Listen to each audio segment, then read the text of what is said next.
আজকে বানাচ্ছি প্লামের আচার। আচার বলো বা চাটনি বলো। তো এগুলোকে আমি এখানে কেটে নিয়েছি, ধুয়ে পরিষ্কার করে ছোট ছোট পিস করে কেটে নিয়েছি।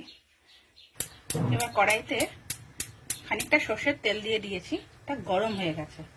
এর মধ্যে আমি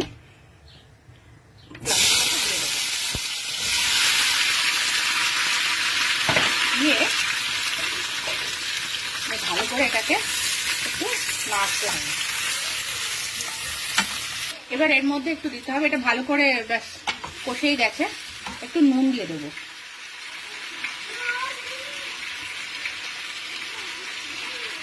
হলুদটা আমি দেবো না, নেড়ে আমি একটু ঢাকা দিয়ে দেবো।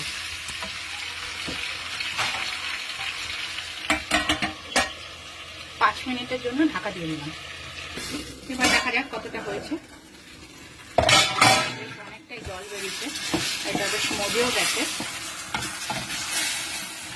এবার এর মধ্যে দিয়ে দেবো বেশ খানিকটা চিনি।